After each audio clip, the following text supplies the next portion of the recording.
Hey guys, how are you today? Trisha here from House Cleaning Startup Academy and the Profitable House Cleaner. I am coming to you live today. And I just wanted to come on real quick today and talk to you a little bit about why it's so important to build your business with the right foundation. I was just on a call with a student, and this is somebody that has already started their house cleaning business, quote unquote. Now, when I first started, I did really pretty much the same thing that she has done. But I figured out my mistakes and I corrected them. And what I mean is that the house cleaning business is a very, very simple business to start. You think that, you just need some supplies and you get a couple of people, your friends, and you start cleaning, which is fine if that's what you just want to do. And you don't really want to build a business, you want to make a little extra money. That's, totally up to you. But if you want to build a business, you have to think of it as a business and you have to do things from a foundation. Now, some of these things you're not necessarily going to know how to do or really want to do.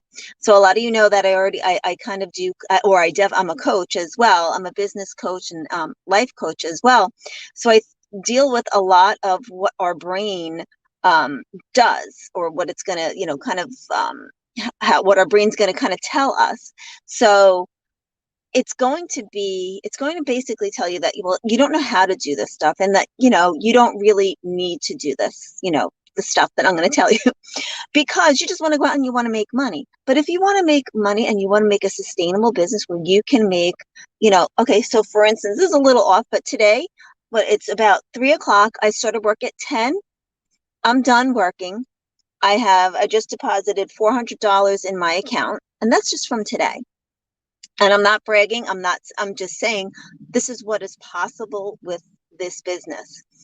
And you can make the business as big as you want or as little as you want, just yourself, have employees. But that's another topic. Go out and watch those other videos I have.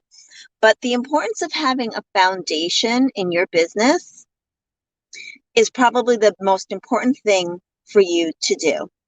Okay. Now, what happens, and this is what happened to me, and this is what's happened to this student of mine, she's brand new, is that when I started, I just started a business, and I was legal, but I didn't have policies, I didn't have checklists, I didn't have all my systems in place. I just started cleaning. It's very simple, right? Simple. I clean houses and that's it. No, it really is so much more than that.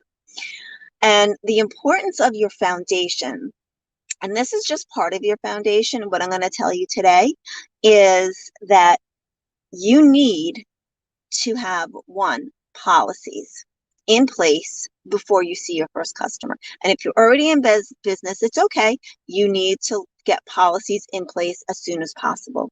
Okay. Now, I do have other videos, and I also have a free online course where I give you a lot more information on that. So if you want to learn more, I will post it in the comments once the live is done, on where to get those videos. So you need to have policies. So why are policies important? Again, I learned this the hard way. When I first started, I did not have any policies in place. I just went out and cleaned. So one example is a cancellation policy. You need to have a cancellation policy. So say you're scheduled to go clean somebody's house and you're driving there, and they all of a sudden they text you and they say, well, my friend's coming over, I can't have you come clean today. And they cancel at the last minute. Well, you're on your way there. Like, okay, now you could have somebody else in that place. It's just, number one, that's rude, but people do it.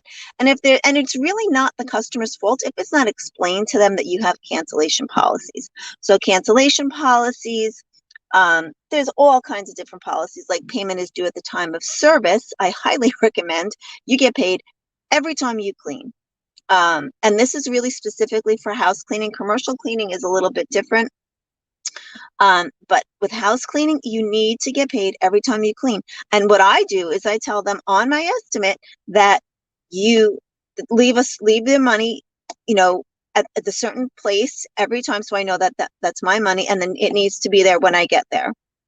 Not like, oh, I'll go to the bank and get it. No, it needs to be there when you get there. So it's due at the time of service. And that's just a little sample. Again, go on and get my free online course. I'll give you more information on that. The other thing that you're going to need to have is cleaning checklists. So cleaning is a broad subject, and what is clean to one person might not necessarily be clean to another person. So again, all the stuff that I'm going to be telling you today is you can get on, on my courses and on my website. So you need to have cleaning checklists. I recommend you have a general and a detailed, or a basic and, a more detailed cleaning. You need to have those because people need to know what they're paying for, and you need to know what you're going to do. Okay. And then I also have something called an a la carte menu, or a list of extras. So it's things that don't necessarily need to be done all the time. And you pay extra for it. The customer will pay extra for that service. And the other thing that you're going to need is agreements. So you want to make sure your customer signs an agreement that what they're agreeing to. So the price, the cleaning checklist, those are really the base, and that they agree to your policies. So you want to make sure you have these things in place before you go into on an estimate, and before you really start your business. And if you've already started your business, it's fine. Just you need to learn, you need to get these things in place right away. And it's super important to get them done now, because it'll save you so much frustration, because it'll save you people calling at the last minute, canceling. It'll save you customers complaining that, you're not cleaning to their expectation. It'll save you aggravation on just so many other things. And if you're in business, I'm sure you already know what I'm talking about. But you control the conversation. This is your business. You run your business as you want to. Okay. Do not let your customers control you. And now that does not come from a place of, you telling them like what to do. It comes from a place of, this is how you run your business, and confidence that this is how you're running your business, and these are how you run the business, and that's it. So when you're going out now, and you might be saying, well, I don't really need that. You need it. Or I don't know how to create that stuff. Number one, I told you where you can find some of it. And number two is that's kind of like what our brains want to do, is like, well, I don't know how. And I don't know how is really just an excuse. Okay. Think about that. Like, if you did know how, like, ask yourself a question. Well, okay, if I had to create policies, how would I create policies? Or what are things that I would need to make sure I want like written out, my client's cancellation policies, payment is due at the time of service, like I don't clean clutter, things like that. So just I want you to expect that your brain and you might expect some resistance from yourself, and just say, you know what, I got it, and I can do this. Okay. And that's pretty much all I have for you today. So please go on and get the free online course. If you're not already in my Facebook group, get in the Facebook group. And that's it. If you have questions, comments, please post them. And I always answer all my questions. And again, you have questions, just shoot me an email. Just post them down there, and I will get back to you. All right, that's it for today. Hope this was helpful. Bye.